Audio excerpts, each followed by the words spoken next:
Start with the reaction to the review of the 2015 Comfort Women deal. President Moon Jae-in, using emotionally charged words, said the country's agreement with Japan to settle the issue of Tokyo's sexual enslavement of Korean women during World War II is seriously flawed. Making his stance crystal clear, the South Korean leader said the accord struck during the previous Park Geun-hye administration is simply unacceptable to the victims and to the Korean people. Our chief Cheongwadae correspondent Moon Connyoung starts us off.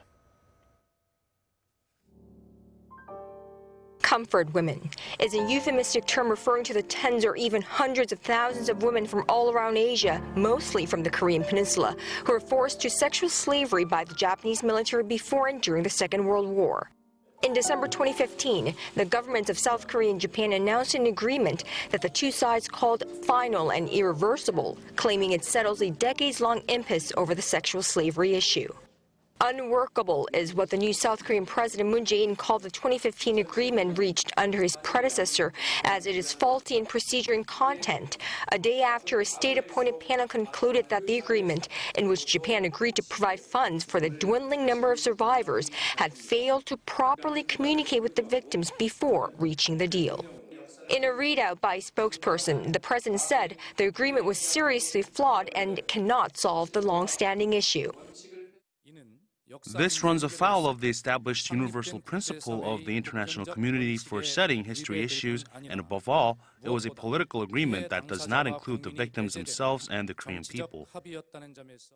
The South Korean leader ordered follow-up measures to resolve the dispute with Japan over the sex slavery issue.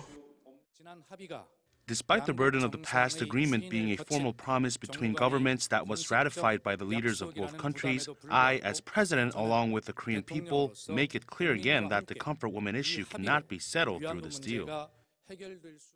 Following President Moon's remarks, a Japanese Foreign Ministry spokeswoman reiterated Foreign Minister Taro Kono's comments that any attempt to change the deal would be unacceptable and make relations unmanageable. From Japan's perspective, this whole situation can be quite baffling, as these are the terms that the two governments agreed on. So the current South Korean government will have to come up with some kind of diplomatic measure that takes account both their relations and satisfy the public sentiment, as well as the victims themselves. It would be most ideal if it can negotiate a way with Japan to revise the 2015 agreement to reflect South Korean public sentiment. It isn't clear yet how the South Korean president, who still enjoys a near 70% approval rating at 7.5 months into office, plans to take this issue from here on out. But many experts see it as highly unlikely that Mr. Moon Jae-in will scrap the deal altogether, as it could spark a full-out diplomatic row with Japan, especially now when Seoul and Tokyo face the pressing needs to form a united front against North Korea's growing nuclear threat. Moon Connyoung, Arirang News, The Blue House.